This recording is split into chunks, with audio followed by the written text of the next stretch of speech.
Looking back, what moments shaped your evolution from scientist to executive and entrepreneur? Yeah, it's interesting. Nothing is ever a straight line, Right. right? We think, we're going to sort of. What do you believe are the biggest opportunities and responsibilities for biopharma leaders today? That's a good question, and I would say. Welcome to Life Science Insights podcast. I'm Sandil Kananidhi, and in today's episode, we're exploring leadership, innovation, and impact in biopharma. Our guest for today is Ramani Varanasi, the founder and CEO of ReVive Advisory Firm, a company that focuses on a management, biopharma strategy consulting, specializes in capital rise and fundraising. Welcome to the show, Ramani. Thank you, Senthil. Really pleased to be here. Thank you for the invitation to participate. Okay. Thank you for being here, and it's an honor to feature on the show. Can you start by telling us a bit about your background? Sure, Senthil. So let's see. How do I start? 30 years of biopharma experience. I have been in this field for quite a long time. I started off as a scientist and then moved into the corporate world where I did lots of business development and fundraising and financing. And then I turned on to be an entrepreneur, founded a couple of companies, and then I ended up being the CEO of one of them. And then these days, I spend quite a bit of time doing advisory work and board work. And so, that whole experience has spanned the length of 30 years, and it's been an interesting ride, to say the least. You had a remarkable journey across executive leadership, entrepreneurships, and a broad advisory role. What inspired you to enter into the world of pharma? That's a great question, Senthil. And the simplest answer is to say, to support human healthcare and treat patients. As a scientist, I was at the bench doing some great research, working on some, really interesting molecular biology projects. But I really didn't have a vision into where the impact would be with these projects. I felt like I was going down a rabbit hole without truly understanding how my work in trying to understand the role of a particular transcription factor really had on patient care. And so I started exploring and being a little curious and talking to lots of people, some of whom were in this sort of newly created field of biotech, others of whom were more in healthcare in the medical setting. And so I looked at the options and I said, ultimately, I do want to still have an active involvement in research, but I want to do it in a way where I have more of a vision or a line of sight to how it can be impactful to patients. And that's how I sort of landed in the space of biopharma. I left the bench in academia and then moved into a corporate setting. I went to Merck Frost, which is a research division of one of the research divisions of Merck up in the Montreal area, Montreal, Canada. And I was a researcher there, and I was able to have a little bit more of a vision or line of sight into how any of the work we did at the bench, and we were doing work in the immunology area at the time, would have an impact on patients. And my curiosity just really started to expand from there on. Looking back, what moments shaped your evolution from scientist to executive and entrepreneur? Yeah, it's interesting. Nothing is ever a straight line, right? We think, we're going to sort of start here and there, but we really don't really know where life is going to take us. And similarly, to your question, I moved from a scientist to an executive, an entrepreneur, and along the way, I met people who influenced me and inspired me, who were scientists, and I then wanted to become a scientist. But then I was in that world, and again, I thought, I'm being pigeonholed again.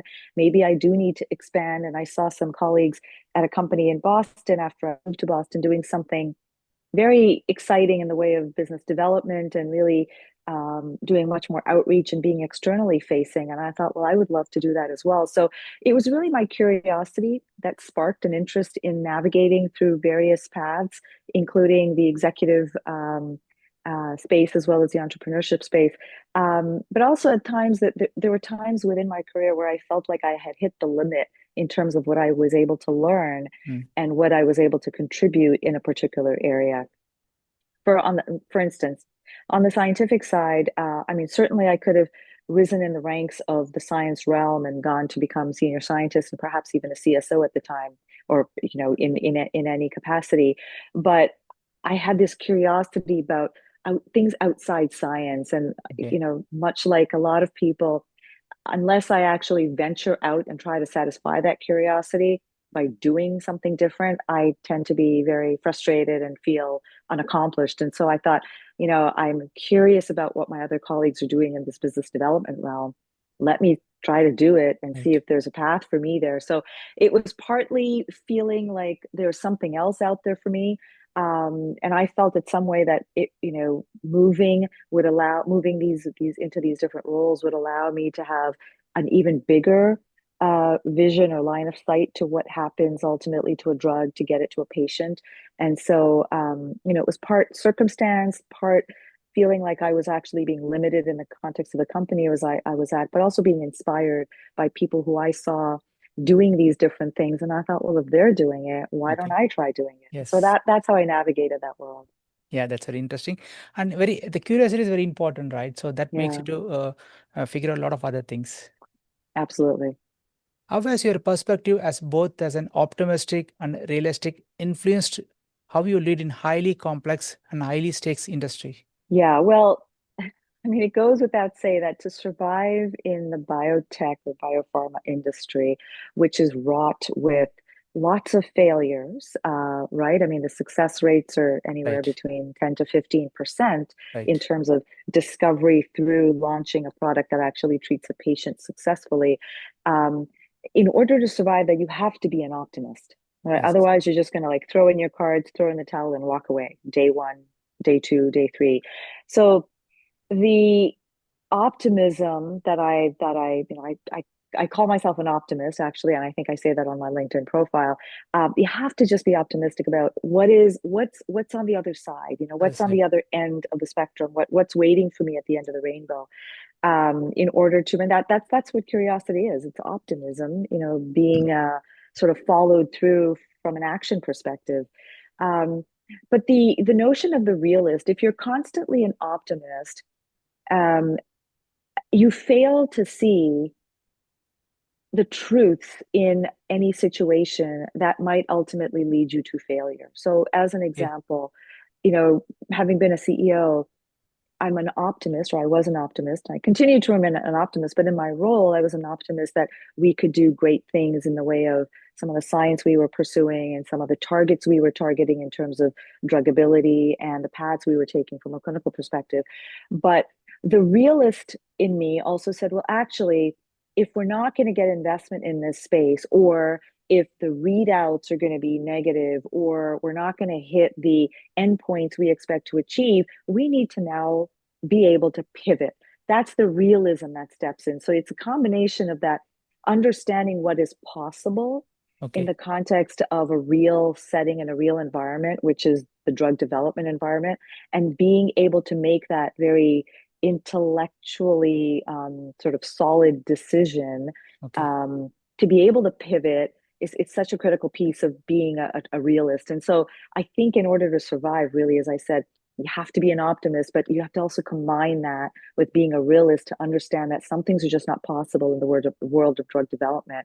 And if you hit a wall, you need to, as an executive, as a leader, be willing and open and able to make that pivot. If you are constantly an optimist without a realist, then Right. you might just spend all the investors' money on bad science, Right. and Right. you might throw good money after bad data, as Bad. they Right. say. Which is why I think you have to infuse, any leader has to infuse realism into their journey of being a leader and an executive. You rightly said the way, optimistic and realistic worked. Yeah, it's got to be a combination. Yes. Uh, you held leadership positions across several biopharma organizations. What common patterns have you seen in building successful biotech companies? Yeah, that's a really good question, Santa. It's um, common patterns in building successful biotech companies. I- I always say that success is driven by lots of things, but in Right. the absence of one thing in particular, um, one cannot be successful, and that is people, right? Correct. It's always about surrounding yourself with people, hiring the right people, supporting the right people, lifting up the right people. It's all about the people power, if you will, that matters. And so in the context of areas or companies where I have been given the opportunity, or I have had the opportunity to be successful, it's been about the people supporting me, the team supporting me, the executive supporting me, and similarly me supporting executives and my team. In areas where I have not seen success or less success, it's because the team was not the right team. They were not executing properly. They were not motivated properly. And so, I mean, I can pick a lot of different things that I think are important in terms of um, operating as a leader to drive to success. You know, you have to have the right funders, you have to have the right strategy, you have to have the right operational wherewithal to execute and achieve the goals you want to achieve. But in the absence of the right team and the right people, success doesn't mean anything. You're not going to hit the levels of success that you can. And I think, you know, when I say people, it's about knowing where your limitations are as a leader, and even bringing in people who are smarter than you to Yes. fill in the gaps that you as a leader or as an individual have. And many leaders are either unwilling to do it or unaware that they should do that. And they expect to know everything and be everything and be able to address every question, but that none of us are superhumans. And so, you know, I would say that one of the common components of really building a successful biotech is knowing how to hire the right people and Right surround people. yourself with the right people, and then knowing when to step away if you are not the right person to be continuing to take charge of an initiative or a project. Then you need to have that self-awareness to be able to step away, and if you don't, then probably the board will make those Board. very challenging decisions to write decisions for you or decision for you to say, look, your time is up now. So for me, it's really all about the people capital, People capital. the Right. human capital. Human capital. Absolutely. You rightly said. Yeah. That's the human capital. Yeah, absolutely. How do you approach the decision making in times of uncertainty, especially in clinical or financial inflection points? I mean, you know, we are living in uncertain times today, right? Right. Hugely uncertain times. You know, funding is just way off. No one is being funded. Investors are being especially risk averse. They're already generally risk averse, but they're taking huge cautions in terms of where they put their money and how they put their money into companies.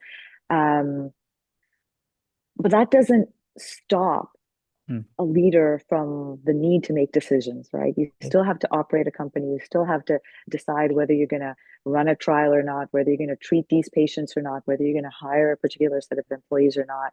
And I think that the way one approaches these scenarios of decision making in times of uncertainty is to say, what are the options we have? Let's look at all the recommendations. Let's do the scenario analysis, and we're never going to have a perfect business environment in which we can make a decision with which we are 100% certain, or with 100% certainty we know is going to pan out into a positive or a favorable outcome. So I think what we have to do is stack the cards in our favor um, by mapping out those scenarios under which we would proceed and saying which one of those scenarios best suits us given where we are today, and where we can have the highest amount of certainty, knowing that we will never have 100%, but where we also have a little bit of a cushion or a safety net to fall back in, right? So, as an example, if I raised a certain amount of money and I'm looking to spend the money over time, in today's times, Hmm. it's best if I spend that money wisely and carefully, Okay. because my goal is to survive through the very uncertain financial times we're living in today, to extend my runway. I could, as a leader or as a CEO, I could decide to run that clinical trial and spend lots of money manufacturing the material, but not knowing the outcome. But when I know that we're living in uncertain times, it is in my best interest and the company's best interest if we spend that money slowly and wisely. And that's a decision I can make versus the option, the other alternative, which is, no, let me just spend it right away by hiring everybody really quickly because I want to I want to be a big company. And that's not a wise decision, right? Because Right. there may not be a tomorrow. So I think the way you approach it is really just very logically. I mean, nothing I'm saying is rocket science. It's really just what do I have? What options do I have? And under which option or scenario will I have the best probability of success, knowing that I have uncertainty as kind of a foundation on which I'm trying to build, but knowing also that if that bottom brick of that house, if I was to use an analogy, is pulled, the rest of the house will still stand Okay. because that bottom brick is not the only decision factor for success of the company. So I think what I'm saying is a very it's and like I said, it's not rocket science. It's one of these sort of leadership 101 principles, and just again, having the right people around you to support you in that decision making is critical. You know, you as a leader cannot be making that decision as a solopreneur, right? Really, you have to bring in the perspectives of the team Yeah. in order to make that decision. And part of bringing in the perspectives of that team that you have involves looking at the various scenarios, and knowing that if one scenario fails, you have other scenarios to fall back on. So operating with a safety net under you is also critical. As a board member and advisor of many biopharma, what qualities do you look for in early stage biotech teams or founders? I would say three things, and there are many more, but three things that come Three to the things. top of my mind right now are um, fire in the belly, a hunger to drive and to just make things happen in spite of the odds, right? And I'll expand on each of these. The second is collaborativeness. Nobody can build a company alone. Nobody can um, march to their own drumbeat by themselves. They've got to bring others along with them. So the ability, the self-awareness to collaborate with others and to bring on the right team. And the third, and probably the most important, is resilience and grit, because I strongly believe that this third item, resilience and grit, is what determines the success of an entrepreneur or not. As an entrepreneur, as a founder, one is constantly having to fight the battle of hearing people say you can't do it, or no, this is not right, or come back with a better storyline, or I can't invest. There's lots of no's. You go through many no's and many iterations of no's before you come to a yes. And so, I always used to say, and I tell a lot of the CEOs I support these days in my advisory and my board capacity, that a no is not a no, it's just a not yet, right? So if an investor says no to you in terms of funding or financing, it's really not a no. It just means, okay, not now, but I can always go back later. So I think one's got to have the resilience and the grit to be able to pick yourself up, dust yourself off, and move on. The second item I mentioned is collaboration. That's a critical piece, because I remember when I was a CEO, first time CEO, I was like operating very much, I felt like I was on an island. And I used to say this to a lot of my colleagues. I didn't feel I had the support mechanisms that would have been so required and were so critical to keep me sane as a CEO, for me to have a support group or a support system to fall back on and to talk with when I was in challenging times, or when I felt that things were really challenging. So bringing on collaborators, creating a group, a support group around oneself, is something that is going to be so critical for an early stage founder, Founders. to really have, right? And then the first thing I mentioned, I'm sort of blanking on what I mentioned as the first thing. You cannot be an early stage biotech team member or a founder without the deep desire and the passion to Passion. just get out there and treat people, treat patients.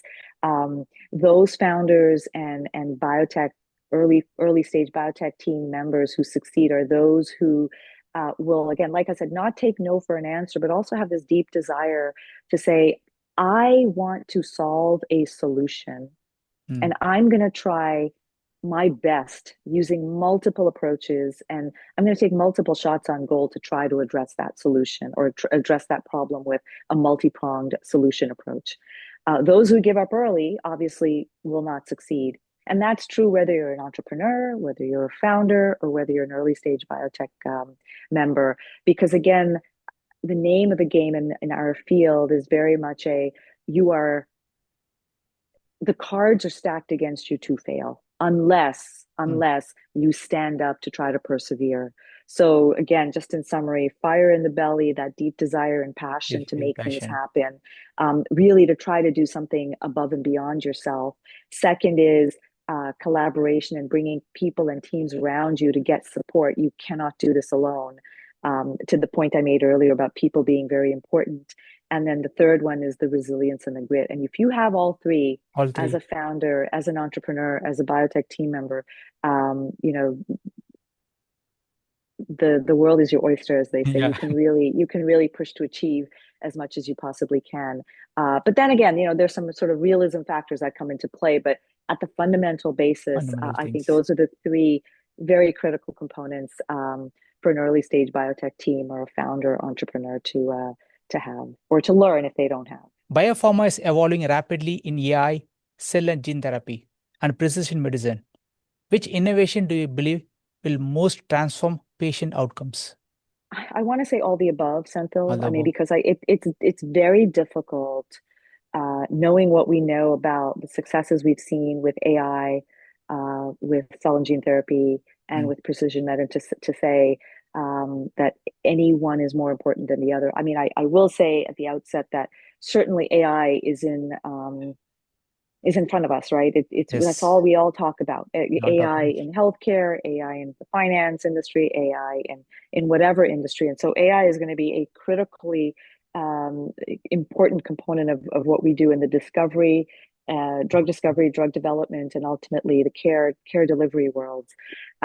Similarly, we're moving very slowly, but in a good way, from therapeutics to a combination of, well, really predictive medicine or preventative medicine, right? So I think the notion of precision medicine, how do you tailor a particular drug under a particular setting to a very specific patient? Lots of companies are working on that. So the combination of diagnosis or diagnostics, which is precision medicine, with therapeutics. So a combination of diagnostics and therapeutics is what really makes precision medicine. That is going to be the next wave, and it already is starting to be the next wave of human healthcare. So it's really difficult for me to say one is more important than the other. Certainly, cell and gene therapy, it's had its high points, it's had its low points. CAR Ts or kind of in vivo CAR T is coming back, and it's probably the front runner in the context of cell and gene therapies. But manufacturing hurdles are still going to have to be overcome. And then we're going to have to figure out how to move from an autologous to an allogenic setting in the way of cell and gene therapy. But if we're able to do an in vivo mechanism, then that's probably going to solve itself in terms of the allogenic approaches. But really, the scientific frontier is large and wide.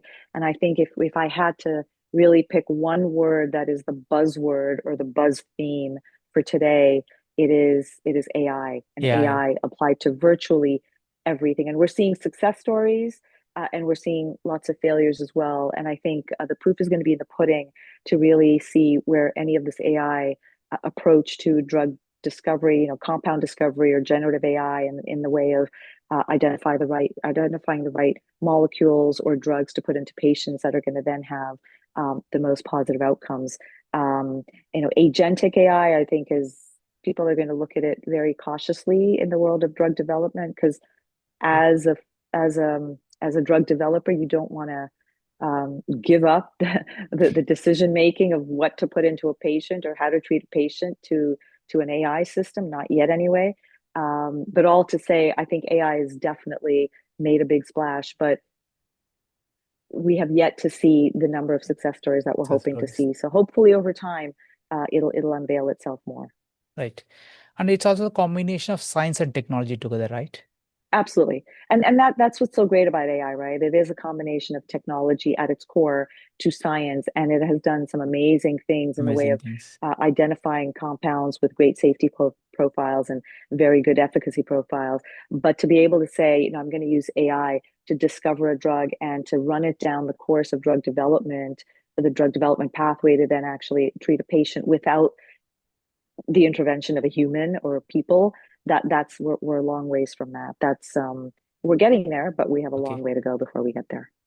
How can biotech companies strike the right balance between scientific curiosity and commercial viability? Yeah, I mean, this is one of those yin yang questions, right? You can't have one without the other, right? I mean, companies are founded, certainly in the early biotech side of the world, they're founded on good science, Mm, right? If you do not have solid science that's published in well-known, well-regarded publications, and that can be reproduced both in an academic as well as a external to academic setting, such as a company or a corporate setting, then there is no company to launch. And so, you really need solid science upon which you're founding a company. But if you are running good scientific experiments without, again, a line of sight to commercial viability, then you're throwing good money with no indication that there's going to be revenue down the road. And so, much like in anything in life, you have to, as you say, strike the right balance um, between sexy science, as they say, or scientific curiosity. And, is my science going to actually translate to something that is beneficial and value added to patients? And it's not just even, this is what we mean by commercial viability. It's not just about, is it going to treat a patient, but is it going to be commercially viable in that will my revenue, will my costs be taken care of through the revenue I make? Will my product get reimbursed in the right way? Or once I launch the drug, am I going to be running it at a loss? Which is not a viable option, right? That option. So you have to, part of what I do in some of the work I'm supporting companies with is as an executive in residence, for instance, at an organization I'm with, is really helping the groups think through whether or not there's a path to patient viability or patient commercial success. And the science doesn't have to be crazy sexy. It doesn't have to be excessively, out of the box thinking, but it's got to be solid. It's got to be reproducible, and it's got to really address an unmet clinical need. But there's also got to be a business model at the end of the day that says, for the shareholders, in this case, they can make money. You can treat the patient will get better, their symptoms will be alleviated. But at the end of the day, the investors who took the risk in investing money in the company will be able to see returns, and the other shareholders as well. One example, if I just can give, of an area in healthcare that is, from a commercial perspective, has a huge unmet clinical need or commercial need, is the area of infectious diseases. And so, with antibiotics or even vaccines to a large extent, there is a huge unmet need to have vaccines. We saw this in with the COVID vaccine, right? right. It's important to have vaccines to be able to sort of support the preventative space for healthcare. And certainly similarly with antibiotics, if one has a superbug or a bacteria that's resistant to treatment, you need to make sure that you are putting the right dollars into the science and the research to support the development of drugs that will ultimately treat these drug-resistant bacteria. But what's happening, or what we know, is that the commercial market for antibiotics is broken, in that the developers, the manufacturers, will not get the returns that are expected because the reimbursement is not organized in the right way. The price that one can charge for an antibiotic, even though it might be a novel antibiotic, is not optimal. And so, from a business perspective, the business is broken. The argument to develop an antibiotic is broken, but there is uh, huge unmet clinical need, and there's a huge clinical rationale for developing them. The science is very compelling, but at the end of the day, that commercial rationale is not standing on its own. It's somewhat broken, and so that's why investors have a real hard time investing in this space. So it's very important, as you say, striking that right balance between the right science, the right clinical unmet need, and the right commercial. But if any of those is not aligned with the other, then it becomes a very challenging situation for a company to launch and to be successful in that space. What lesson have you learned from leading organizations through fundraising, partnerships, and market scaling?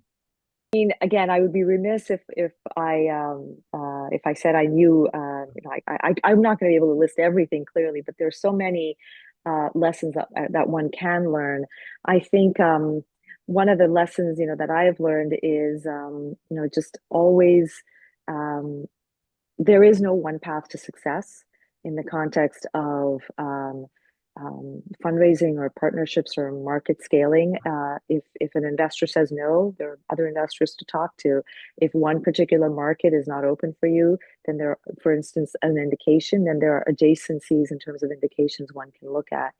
Um, I think in terms of leadership principles, I will say that again, having the right people around you, having a strategy, having a goal, working towards that goal, but knowing when to pivot, throwing bad money after, or good money, sorry, after bad science is not a good business decision. So knowing when to pivot is so critical.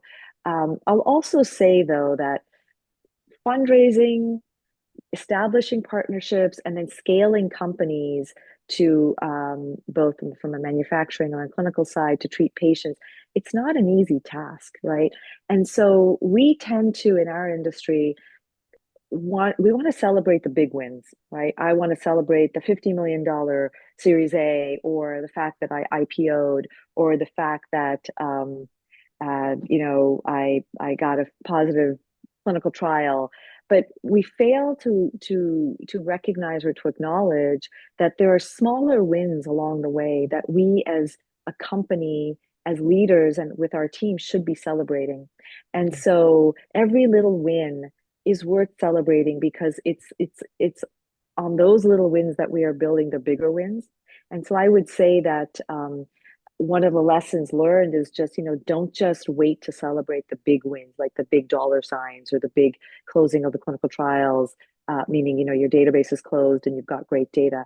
There are smaller wins along the way that any team should be excited to celebrate, because that's what keeps people motivated and on task and focused on the bigger wins. So I would say celebrating every little success is something that I have learned to do along the way. And it was a hard lesson, because for me it's always like, no, we haven't achieved the big goal, but really there are micro goals we're achieving along the way that are definitely worth recognizing and celebrating. And many of that, again, goes to recognizing people and the teams for what they're doing every day. And you're known for mentoring and sponsoring emerging leaders in life sciences. What drives your passion for developing the next generation of biotech talents? You know, it's the notion of pay it forward. I mean, it is our obligation, our responsibility as leaders to bring up those that are coming behind us. I would not be satisfied in calling myself a leader in this industry if I didn't carve out some time to support and to mentor and to sponsor and to advocate for and to help those who are uh, younger than me in terms of their career trajectories or career situations. Um, I'd spend a lot of time sponsoring people, or I should say mentoring people, and also sponsoring them. I was fortunate in my career to have a few mentors. I had to go seek them. There were times when I sought out mentors and they said no thank you, which I was surprised at, but that's a lesson learned, right? It's like not everybody knows they can be a mentor, but I think frankly everyone can. But I don't think a lot of people do understand that they actually have something to give. We all have something to share with others, right? We just don't know it sometimes.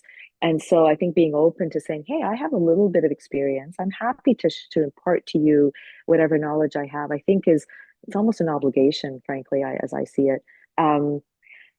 The passion that really, I'm just driven by the fact that I'm inspired by these younger generation individuals. I work with so many youngsters. I say the youngsters, they're not youngsters, Yeah. but they're many years younger than me in terms of where they are with their careers, and the passion and the commitment that they have, and this again, as I said, they don't take no for an answer. This resilience, this grit. It's very inspiring to see them, and I feel like the generations that are younger than where I am, my generation, they operate with this principle of service to mankind, service to humanity, the service mindset, which I feel like my generation doesn't have as much of, or didn't have as much of. And Okay. so I'm actually very inspired, and that's what drives my passion. And I just want them to be successful, because we often, man or woman, male or female, there are moments where we all have self-doubt. And this also happens in the younger generation. And so to the extent I can, stand up and be a mirror for them and say, look, I've been able to do this. So if I can do it, you can too. And if Mm. that's all it takes to boost their confidence, well, that's great. That's all I need to say to them. So I'm inspired by them, and that's what drives me really. How can the industry better support women and diverse voices in leadership and broad roles? Yeah, I mean, that we've talked about DEI, right? In the field, lots of organizations or lots of industries even are talking about DEI. Any industry, but in particular biotech, it's started to move in a positive direction in terms of supporting women. I think there's a lot more work we can do, supporting women and other diverse voices. I think it starts with awareness, self-awareness, Senthil, where people have to be aware that there are, women and less and diverse voices around them that need to be uplifted. Once you're aware, then it becomes really easy to do. Um, and it's really just stepping up and saying, I see someone, I see promise in someone.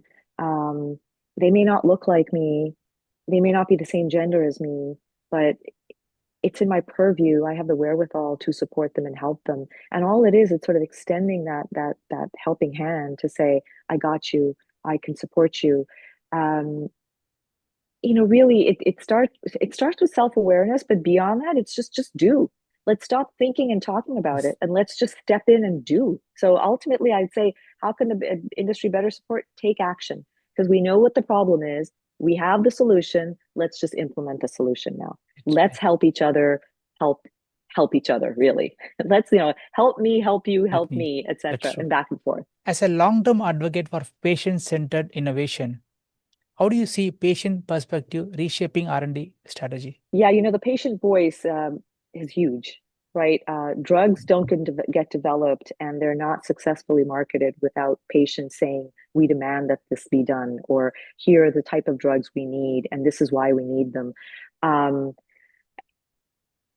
I mean, drug development and our industry wouldn't be anywhere if the patients were not at the forefront, both from a treatment perspective as well as from lending their voice perspective. There are areas within our industry where there are not great patient advocacy groups, and those are areas that, you know, infectious disease, for instance, antibiotics. There are no real patient advocacy groups saying, I demand, a gram-negative antibiotic to combat my drug-resistant pathogen. There are many advocacy groups in rare diseases and oncology, and you're seeing that financial, spending or dollars are being put into areas where there's lots of advocacy support. So, and that's coming from patient voices. And ultimately, patients are the customers. When we Right. think about customer-centric mindset, if we're Mm. not giving the customers what they want, then we're not doing our jobs as drug developers and marketers. And so that's another big component to one of the questions you asked me earlier about, so the balance between scientific curiosity and commercial viability. Commercial viability, the patient voice is built into that, and Built into so that. it's so critical that when we're developing drugs, we are listening to the patients, what they want and what they need, and bringing them into our companies and having them talk to our colleagues and our teams is so important. Again, to remind each of us why we're doing what we're doing. It's not to pad our paychecks and make money off of these initiatives. It's really to treat these patients who are struggling and suffering every day. So, um, patient perspectives, Yes. they're not reshaping R&D industry. They are shaping it, I Shaping. would say, even. Yeah. Right. That's true. What do you believe are the biggest opportunities and responsibilities for biopharma leaders today? That's a good question, and I would say that there's a lot of things that leaders need to be responsible for or aware of. Um, from a responsibility perspective, let me start with that. I think mental health in the world is taking a big hit for a Mm. variety of reasons. People are burning out at a rate that we can't even, count. We can't keep up with. I think being aware as a leader of the well-being of your team and your colleagues is so critical, and making sure that you are setting up the right systems for people to sit back and recuperate, for people to take a break is so important. It's not a standard thing that leaders think about, but I think in today's day and age where funding is challenging, where we are just, we got out of COVID a few years ago, we're trying to avoid another COVID situation. There's lots of geopolitical concerns happening in the world. There's lots of, discrimination among a variety of aspects. It's so important for people to have good well-being, and that happens only if leaders are aware that there's a challenge when it comes to mental health in their employees. And so I would say that it's as a leader, it's critical that you be aware of the well-being of your team. In terms of opportunities, I'm going to come back to say that it's people. People are our best assets. Money is great, money is Right. critical, but if you get money and you don't have the right team A and you're team. not hiring the right team, then there's no point. There's no Right. point in developing or doing anything. So I would say the biggest opportunity are people. And again, in today's landscape, in today's environment, there are so many amazing, well-regarded, well-accomplished people who have been riffed, who've been reduced from companies because companies are running out of money. So I would say, let's figure out ways to get them employed again and to get them to do what they do best, which is discover and identify drugs and develop them. So I would say again that people are our best assets, and that's the best opportunity we can go after. Okay, good. So looking ahead, what areas of healthcare or biotech innovation excite you most personally? I would say that again, coming back to the sort of the convergence of AI and precision medicine and diagnostics and therapeutics, I would say digital health, wearables, and some of the biomarker readouts we're able to get with wearables, such as an Apple Watch or an Oura Ring, or pick your favorite wearable. Data that we get from that as it's incorporated into clinical trials when we're looking at patient inclusion and exclusion criteria, and as we're monitoring data from the trials through digital health apps or through the use of data from the digital health apps, that combined with how we treat people ultimately.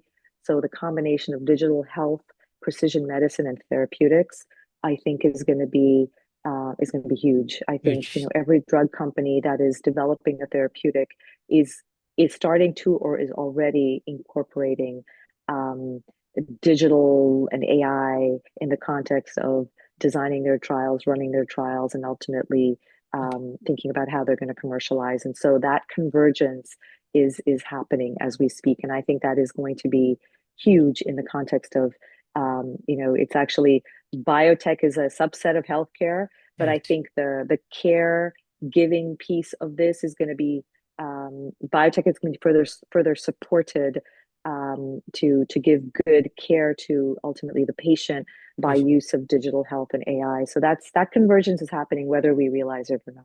And finally, what message would you like to share with aspiring entrepreneurs and leaders entering the life sciences ecosystem today? There are a lot of entrepreneurs out there, lots of founders trying to do lots of different things, and they're getting discouraged because they feel like it's a crowded space. Everybody wants to be an entrepreneur. Everyone wants to be a founder. And so a lot of people, like, as I said, are getting discouraged. But I would say to them, the wonderful thing about science is we haven't solved it all. There's so much out there we don't know, That is true. right? So many problems and so many challenges need to be addressed. And so the message I would share with these aspiring entrepreneurs and leaders entering the industry is jump in with both feet. You don't need to have all the answers. There are lots of other people trying to solve problems, but you have a unique problem. Find that unique problem Correct. and then put all the effort to try to solve it, right? Don't try to recreate a problem or recreate a solution. Find that unique niche because there is space for you. The world is waiting for you to jump in Yes. and make it happen. And I would say, and as you jump in, pull along as many people with you as you possibly can to really kind of collectively make it happen because uh, science is limitless, and therefore the opportunities that we can create with science are limitless. So that's what I would say to entrepreneurs is just, again, jump in with both feet and take action. It's all about acting upon that idea that you have. Thanks for joining us today. Hope you enjoyed the conversation. It was truly an interesting and insightful discussion. Thank you again for your time and for sharing your expertise with us.